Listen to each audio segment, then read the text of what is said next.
Two archaeologists are going to get married, right? And one of them wants to buy the other a wedding present. So what does he get her? A silver trowel? A pair of floral Wellingtons? Not even close. He buys her this.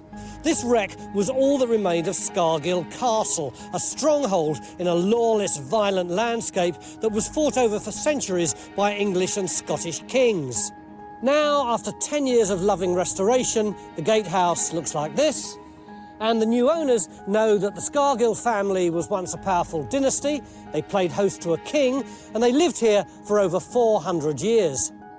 And yet, in spite of all this obsessive investigation, no one knows what Scargill Castle looked like in its prime.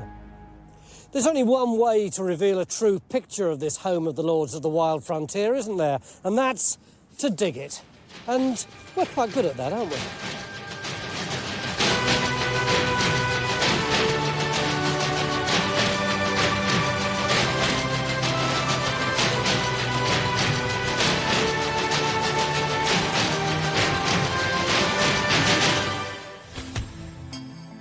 For centuries, Scargill sat on the tip of the North Riding of Yorkshire before boundary changes moved it into the county of Durham. And it's probably that rather boring piece of central government legislation that saved this gatehouse, because that's when Niall Hammond and his wife-to-be first heard of it. We can't really call you two enthusiastic amateurs, can we?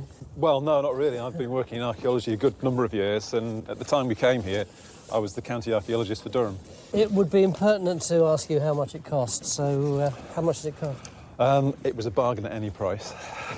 Is that what we're going to get out of you? Exactly, yes. Look, this is the state of it when it was bought as a wedding present. How did you feel about it?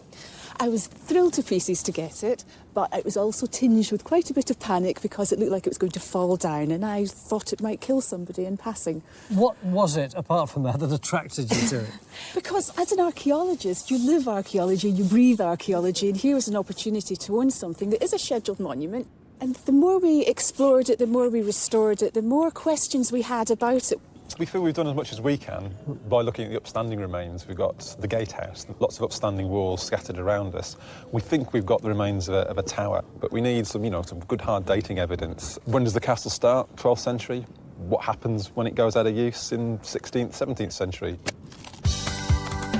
But we're not just looking for the 12th century origins of this gatehouse.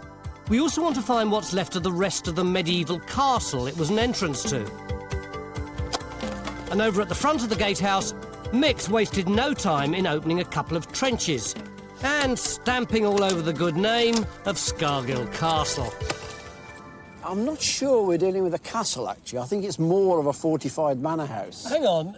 Caroline and Niall bought a castle. It said castle on the OS map. I know it does. We've only been here 5 minutes. We're going to bring their wonderful wedding present crashing to its knees. But it isn't really like a massive, great structure. It's more like a house with a wall and perhaps a gatehouse around it, whereas a castle really is a much bigger structure. It's a difference in scale, enormous difference in scale. If it is a fortified manor house, then shouldn't it conform to a particular shape? Shouldn't we know what we're looking for? More or less. We know we should have a great hall, we should have lodgings, kitchen, the gatehouse, etc. But it's not quite working properly here at the moment. Why not? Well, the gatehouse, for a start, it's a rubbish gatehouse. Defensively, it's a very nice gatehouse, but defensively, you don't have big windows in it. You don't have a chimney sticking out the side of it. It doesn't really work as a defensive gatehouse. I think they're being a bit harsh. Lots of manor houses have been called castles over the centuries, and it certainly doesn't make Scargill any less of an intriguing target, because the trenches Mick has put in suggest we're looking at a substantial complex that survived here for centuries. It is a conundrum, this place, and these two trenches are a good example. You see the top there, there's a wall comes off the gatehouse, running across this bank here. But just in front of it, about 2 or 3 metres in front of it, there are the foundations of another wall, sort of parallel with it, but about 3 feet away, and a much more massive wall. So clearly that's not right. One of those must be earlier than the other one. And it's an example of the sort of confusions we've got all over this site that we've got to sort out. I'm still reeling with the fact that it's not a castle and it's a rubbish gatehouse. I'm not telling Caroline. I think I'll leave that to Mick. These two massive walls built close together are just the tip of our archaeological iceberg. A lot of the surrounding sheep farm appears to have been built with bits of fine medieval stone. And I suppose we shouldn't be surprised. History records Edward II staying at Scargill in 1323. And kings expected the grand houses they visited to be, well, fit for a king. And that's just one mention of a family that made their presence felt through centuries of British history.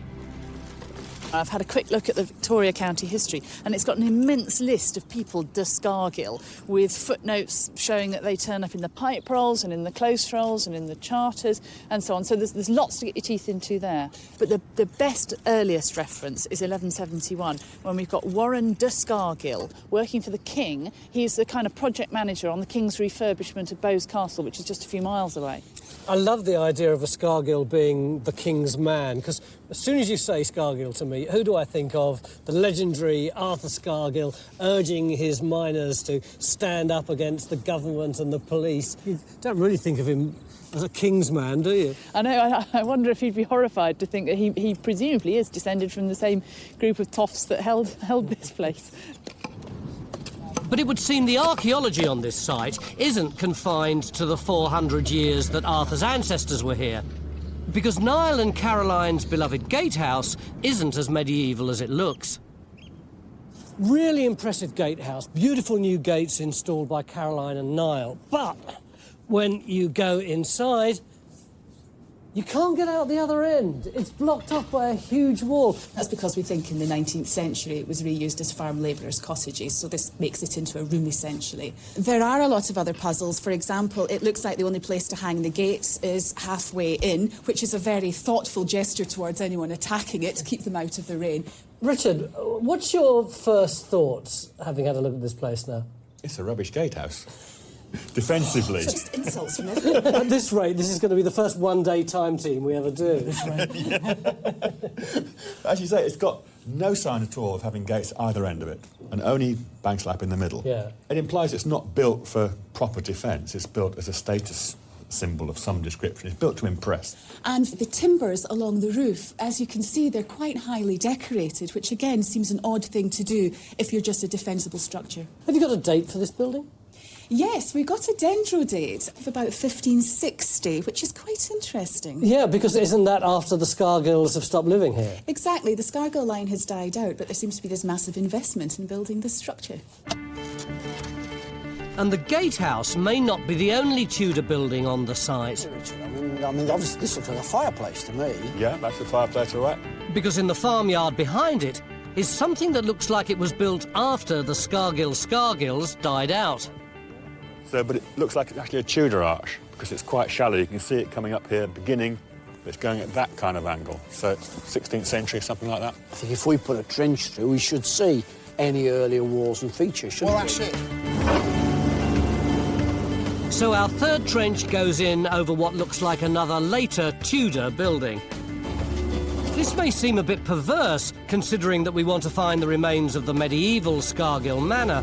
We'd rather come a bit this way rather than go too far that way. But it does make archaeological sense. Manor houses were laid out to a basic pattern. And even though they may have been rebuilt over the centuries, a number of key buildings, such as the gatehouse and the Great Hall, would remain in roughly the same place. We suspect the medieval gatehouse is directly under the Tudor version, so unfortunately that's out of bounds. Hey Phil, we've got plaster up against this wall. Oh, that's the first discovery. That's nice. Beautiful.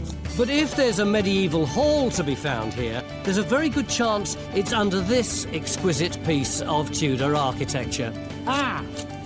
Got the fire still, look. That's cool. I want one of these at home. Well, actually, I wouldn't fit it in, actually. Lunchtime day one, and while the archaeologists are beavering away outside, I'm up here in the incident room. And I have to say that as incident rooms go, this has got to be one of the strangest and most exhausting of the lot. We've got graphics and maps up the top. On the palatial ground floor, Geophysical are beavering away, and in the middle, basking in the warmth of this fire, which on a day as freezing as today is a very welcome relief, are all the documents in our history team. So, Helen, I can see you've got a big black book with the words Doomsday and Book on the spine. Does that mean that Scargill's mentioned in it? It is, but incredibly briefly, and it's quite hard to understand. It says that Scargill is worth 3 carucates. What's a caracate? A carucate's as much land as a team of 8 oxen could plough in the course of a year. But they weren't ploughing at that time because it also says that the land is waste. So when does the name of the Scargill family start appearing? We've got a definite Warren de Scargill in the 1170s, and from then on, they run right through this family until Tudor times, when they end up with 2 daughters, one of whom marries into another family, the Tunstall family, and Scargill then moves into a different dynasty. What about the place itself? Do you have a plan for it? No, we are finding it incredibly hard to find out any details about this actual place. So it's going to really be the archaeology that helps us to get the clues to build up what it might have looked like. So now we're attacking the site from 2 directions, with the history starting at the origins of Scargill and moving forward through the centuries. Agnes, killed by accident at Richmond, splashed with boiling lead and died 8 days after. Poor thing. And the archaeologists, beginning with the last phase of building and moving back through time. Let's just hope they meet somewhere in the middle.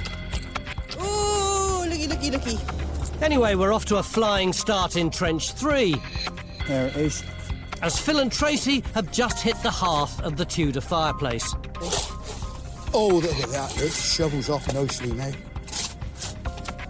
Look, shelling peas.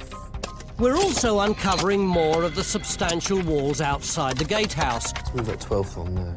All of this is vital information for our graphic recreation of this site. And I pulled in 4 different manor house sites from different periods. So we've got 12th century, 13th, 14th. Now, as far as Richard and Raysan are concerned, all the archaeologists have to do is work out what walls belong to what period, and they can do the rest.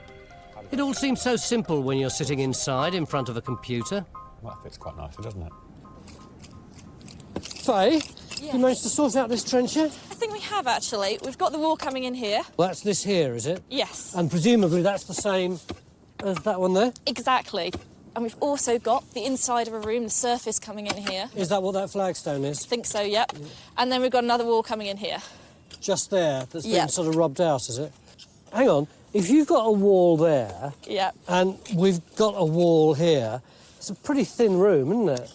Possibly. It could be a very little room for little people. Another thing, if this is our wall here, why has it got just one window right up the top of it? I don't know. Faye, I asked you whether you'd begun to sort this trench out I yet. have done. The real answer is no, isn't it? I found the wall. That's what you told me to look for. Well, if the room really is this small, you could find me the loo. We've got the bath already.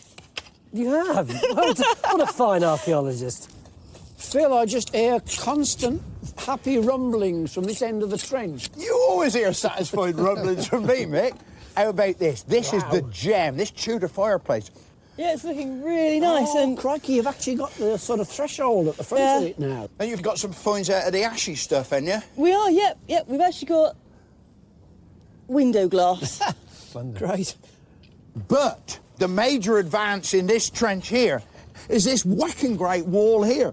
And you see it. But Phil's only started with this trench as he's begun to uncover other walls which may belong to an earlier building. Yes, I mean, I think this is really exciting because I think what we've got, the Tudor hall here with the big impressive fireplace, but immediately next to it, I think we've got a much older building, maybe 100, 150 years older, a defensible tower, which is the walls you can see to the rear here, which are much more massive. All this lot here? Yeah. So, I mean, if you were anyone of substance in the border counties in the 14th and 15th centuries, you'd have had a defensible tower. You're thinking this might be medieval rather than Tudor then? Fingers crossed, this should be medieval. Niall's theory that there may be an earlier tower here is based on the thick lower walls in some of the sheep pens. And now, thanks to Phil's work and the latest Geophys, it would seem he may be right. It looks as if there's a big corner of a wall or something in there, look. We need an area opened up in here to test that out. Well, we don't need a separate hole, Mick. Why don't we just link the two together and make it one big hole? Fine. Shouting at me again. Finding evidence of a medieval defensive tower would be fantastic. This part of Britain was raided, attacked and fought over for centuries as the English and Scots battled for control.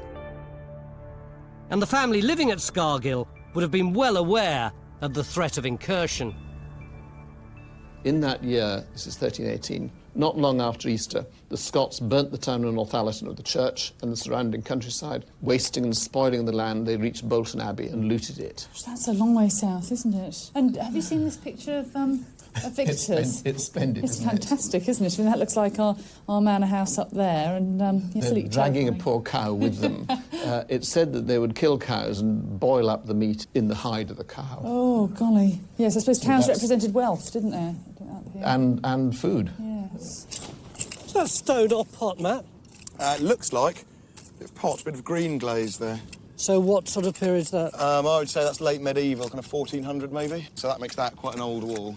Back out at the gatehouse, the trenches are continuing to produce big, substantial walls.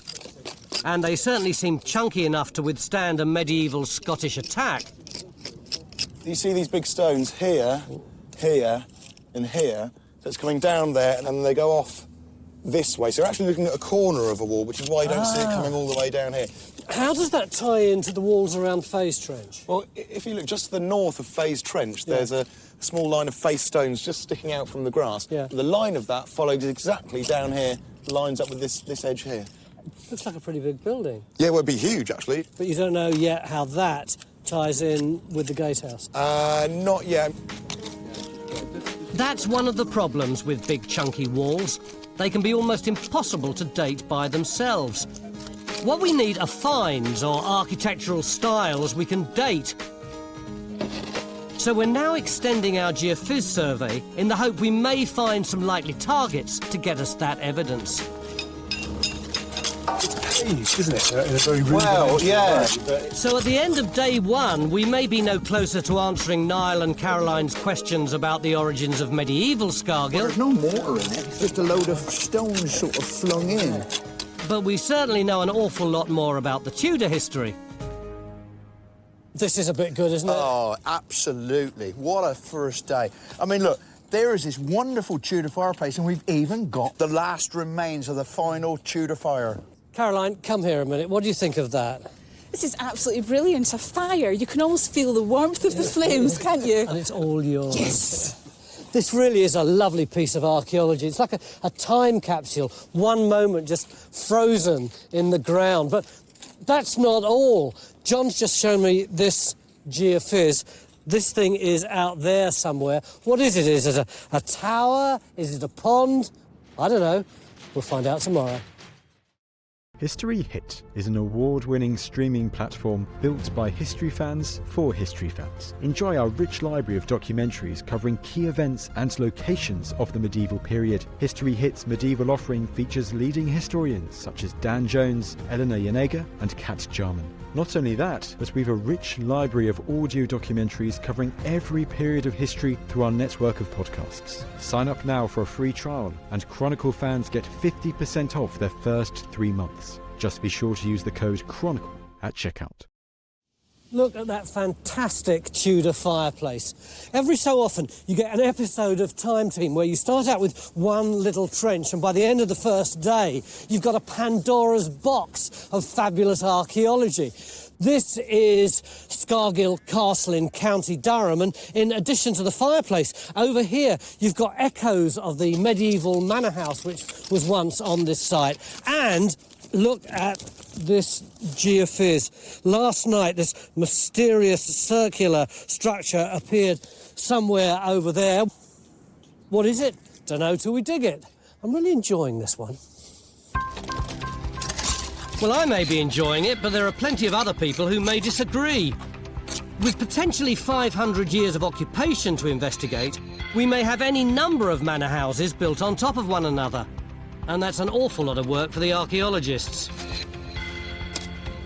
The good news is we've certainly found loads of walls. The bad news is we haven't the foggiest when any of them were built.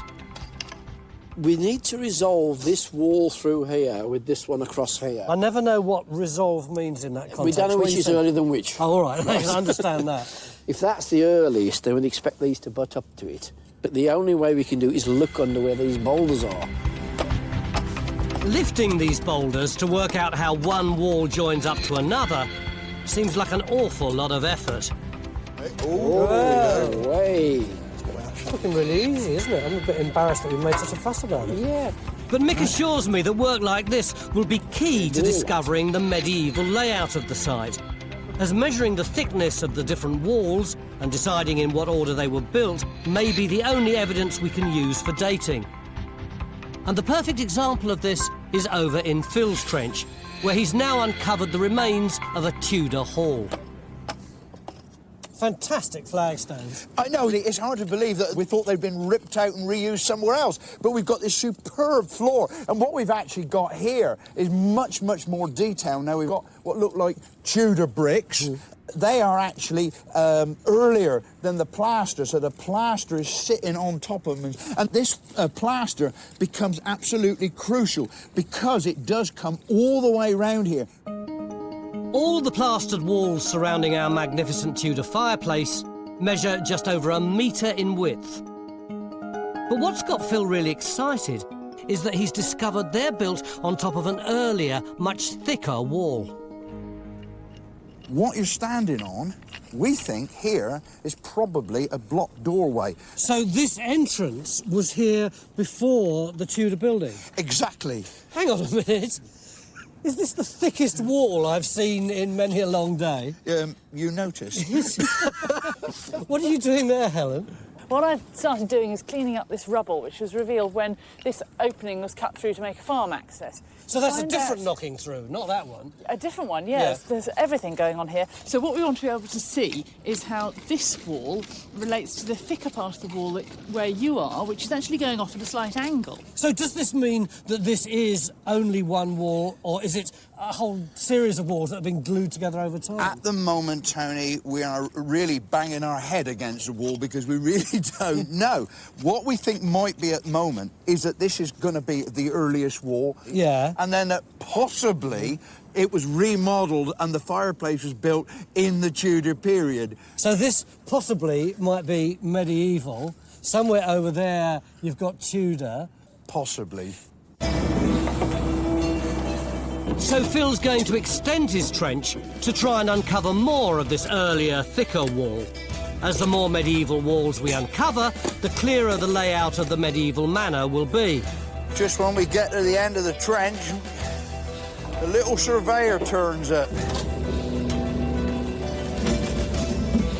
And that's why Matt is also opening a trench next to Phil's, as Niall and Caroline, the archaeologists who invited us here, believe there's strong evidence that some of these standing remains once belonged to a medieval defensive tower. Stop for a second, have a quick look. We're pretty much on it there, Ian.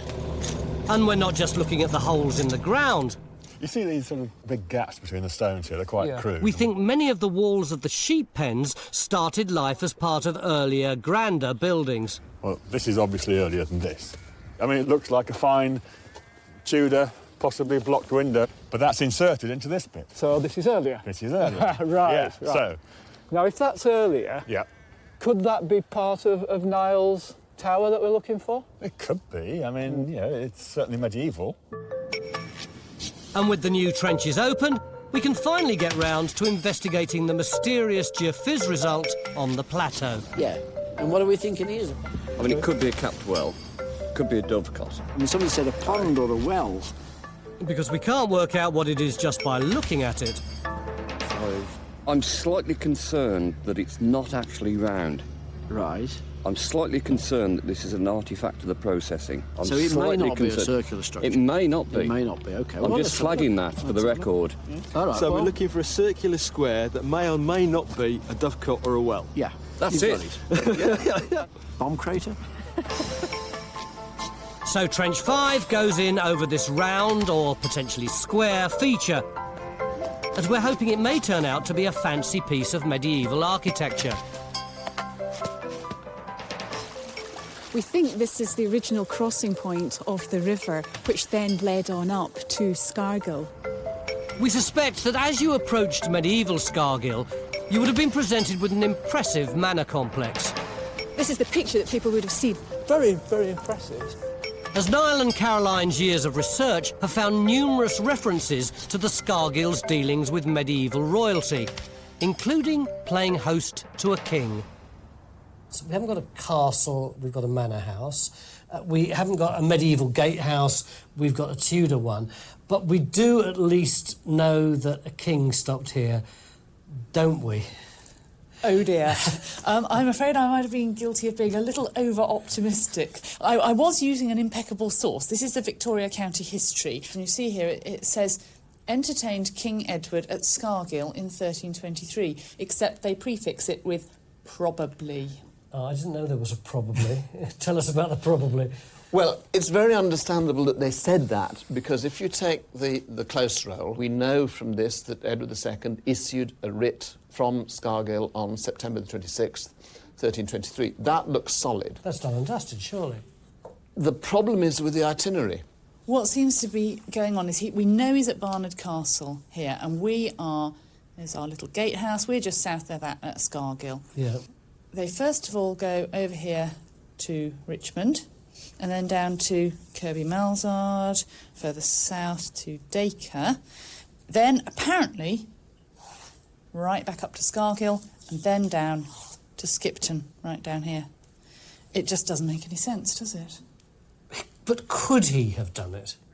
Because we can't deliver another bombshell like this about Caroline's wedding present without being absolutely sure. It's crazy. I mean, it's the crazy bit of the route where you're going right up the hill and back down again. I've looked at the actual profile of that. So we're going to get our surveyor Henry to work out just how far a medieval king and his retinue could travel per day. So I don't know what the actual retinue consists of. It's huge. We'll be talking of at least 300 people. And you're talking about something like 8 to 10 long carts carrying all the belongings, the equipment, the food.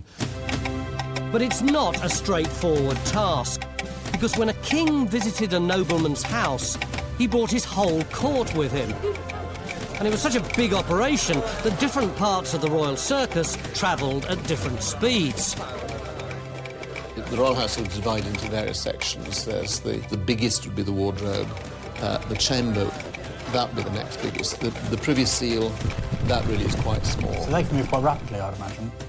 They could. This could take quite a while. You step back and you've got this massive wall here, which, as you can see, is clearly a continuation of the wall in the trench behind me there.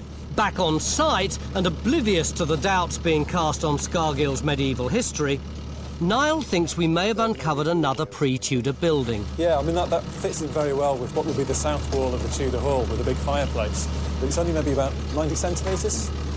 This wall over here, though, this is about 1 metre 40. This is probably earlier, probably medieval. Now, we've got a nice finished face here, so hopefully this is a doorway, and then the wall should continue. Now, if it does, your wall running through here should have a relationship with it, which will give us a dating.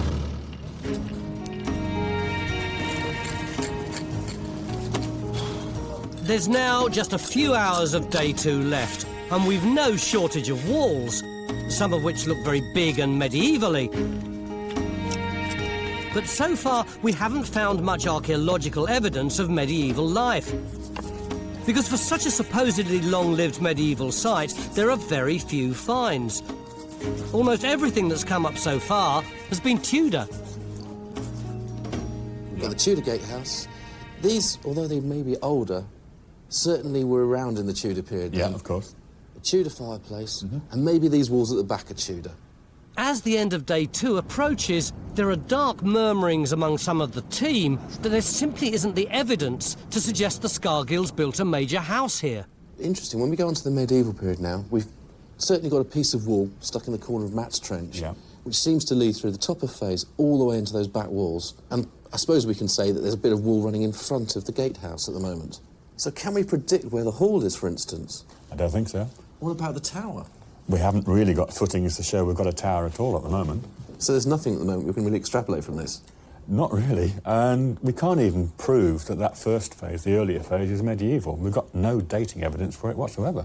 Wow. And as if to add insult to injury, the history isn't really supporting the theory that the Scargills occupied this place over a long period. Here's the reference. William de Scargill, John de Burton, taxes in the West Riding, the said county. And what date is that? That's 1335. And it looks as if his interests have shifted, acquiring new, rather better lands further south. Yeah, safer as well. So we've got an awful lot of problems here, haven't we? Because you've got marauding Scotsmen, your lord has essentially left. I think this early 14th century is going to be disastrous as far as Scargill is concerned. It's at times like this you can turn to only one man. Phil, your trench seems to have taken on a life of its own. You started out back there somewhere, you discovered the flagstones, then you got the entrance through here. Now you've got a wall down there, you've got two walls there, and it's still heading off in that direction. Oh, my God, it's been worth it. I mean, look, for a start, you remember this morning I told you about a doorway? Yeah. Well, I think that this is all medieval. I think that this is a later period, possibly still in the medieval. So all this wall is medieval, right up to where those roots are, and then you've got two walls here. Exactly. That one there, I believe, is the earlier of the two, and I think that it's probably Tudor. It's very, very much like the build that we've seen elsewhere on the site. But what has happened is that at a later date, they've punched a hole in it through there and built round here. It's a rubbishy old build, but I think it's much, much later. So I think we've got three phases. We've got the medieval, we've got the Tudor, and then we've got this extra bit on the outside. Why do you say that's Tudor? It's very much like the masonry we've got in the hallway, and it's later than the medieval. Phil may find himself in a minority by continuing to use the word medieval. But as we came here to investigate the medieval origins of Niall and Caroline's castle, I'm going to stick with him. I thought when we came here that we'd be looking at a medieval building. And in fact, what we've got is a medieval building, a Tudor one on top of it. We see loads of the Tudor and just tantalising glimpses of the medieval light in this wall. So what do we do tomorrow? The main thing is we've got to go down by the medieval walls and just try and get some pottery to get some dating for this medieval phase. Without extending this trench anymore? We're not going to go any further. I'll hold him to that.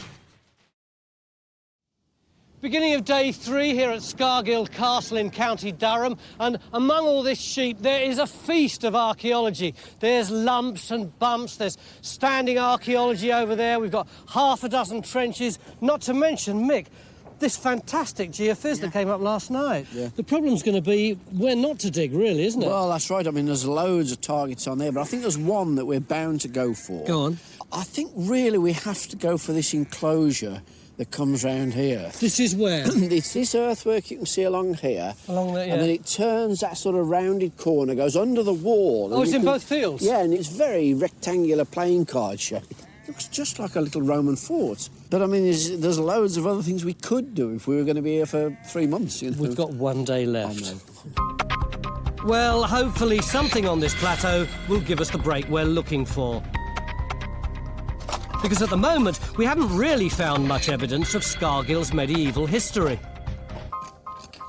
We've got quite a lot going on in this trench. If you look behind... We've uncovered a network of walls and are slowly but surely establishing which ones belong to a sizable Tudor manor.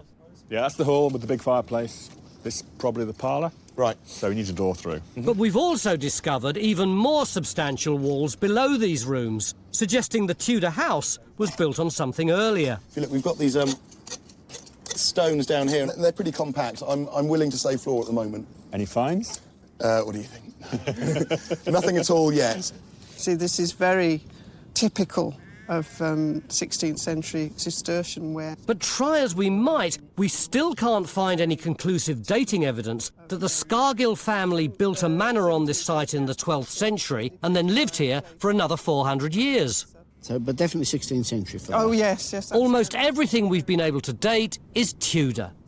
If I turned up on my van with all this in a box in the back and said to you, what dates this site, what would you say? I would say broadly 16th century. And if I was to twist your arm and tread on your toes and say, stretch it as much as you can? Well, possibly late medieval, 15th century. Any feature we can positively date to the medieval period will make a massive difference to this dig. Yesterday, we had high hopes for the trench we put in the plateau over this intriguing circular feature. Could it be full of pieces of lovely, dateable pottery or coins? It's a big hole in the ground and somebody's put a cow on it. Look, there's the shoulder blades, there's both sides of the ribs, and then you've got the head out that way, legs out that way, and the tail around the back. Ah. It's a big depression or a pond or something that's just been filled in with stones.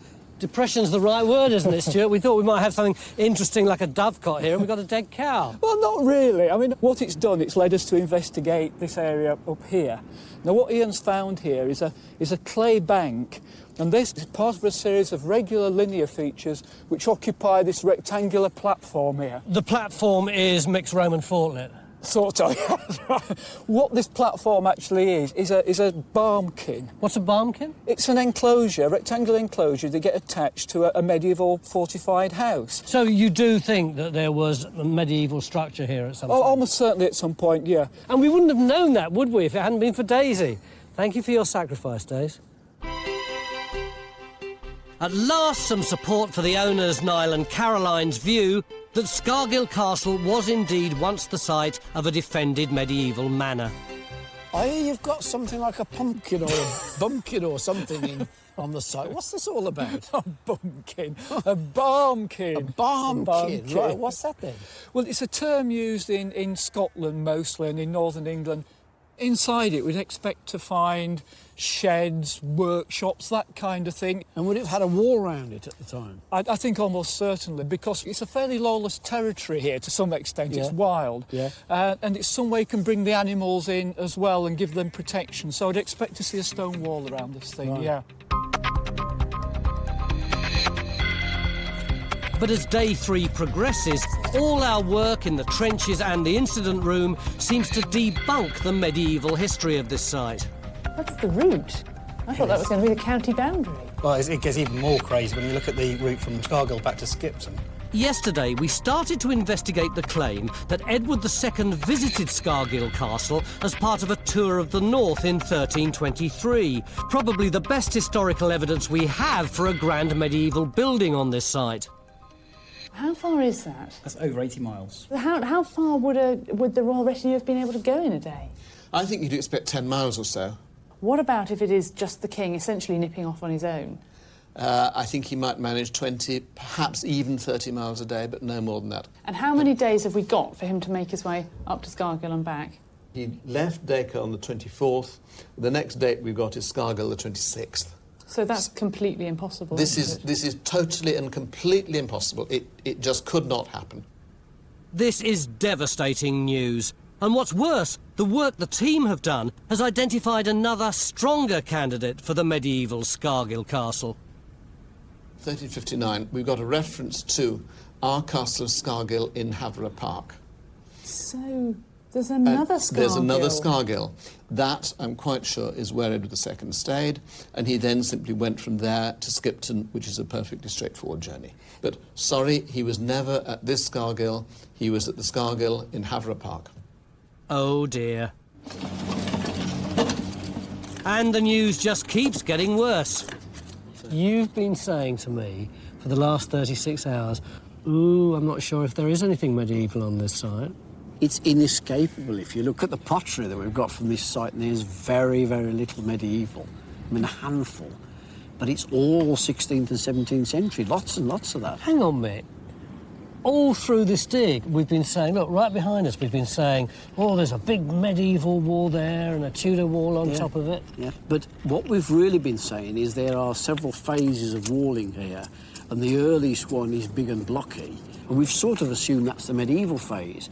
Whereas actually, there's no reason why it all can't be 16th or 17th century. We've got no pottery indicating anything else. So the walls that we've been calling medieval could be early Tudor walls, and the stuff we've been calling Tudor is late Tudor? I think so. I don't see why it all shouldn't take place in the 16th and 17th century with nothing earlier. Suppose you're wrong. Unlikely, I grant you. No, I may well be. I may well be. But the sheer small quantities of medieval pottery makes me very, very wary. I just don't think it's here. This isn't the sort of discovery we'd expected to make. Well, they're all complaining in there about having no medieval archaeology. What do they know, really? But some of the team are determined to rescue the medieval heritage of Caroline's wedding present. You look at this aerial photograph. The yellow line is the fortified manor and the blue area is the area of the barmkin. If you look all around, you've got plenty of evidence there for earthworks behind the farm over there of settlement grouping. There's another group where that farm is over there. If you put all that together, which I've done on this drawing here, that's all the classics of a medieval village underneath the protection of the fortified manor up on the hill. Which suggests that at one time this is actually quite a big population actually down here. But now when you drive through it, it just looks like three farms. So we actually got a deserted medieval village next to a fortified manor. So clearly something changed here, and it went from being actually quite busy to actually being depopulated. So basically we want to go across this bank. But we need to find the archaeological evidence to confirm this medieval theory. Bank and wall we want to look at. So we're putting in one final trench to get to the bottom of Stuart's barmkin. Now there's a sentence you don't say every day. So it's a substantial wall, or whatever. We desperately need some pottery. It's 3 o'clock, day 3, and Mick's just announced that we've only got 2 hours left to find datable evidence. So everyone's redoubled their efforts to look for pieces of pot, particularly Phil, who, after categorically, definitely announcing that he wasn't going to extend his trench anymore, has just extended his trench again.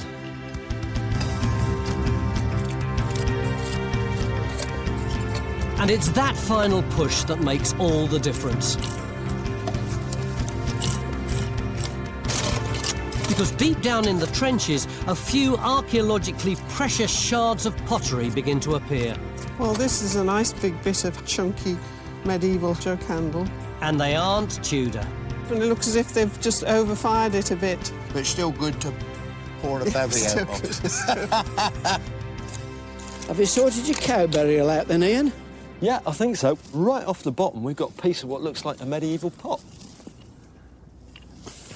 Oh, yeah, that's OK, isn't it? It's green glazed on the one side. So at least the cow is post-medieval, isn't it? Yep, at least, yeah. Or put it another way, this medieval pottery is pre-cow. But it's still only one of a handful of pieces of medieval pottery on the site. Hardly evidence of 400 years of occupation. And Helen thinks she knows why. I've brought out these 13th century finds because I think that they're illustrating the earliest part of the site that we can see so far. And it fits in incredibly well with the historical context because our first recorded person here, Warren de Scargill, is recorded in 1170. He seems to be the kind of founder of our dynasty.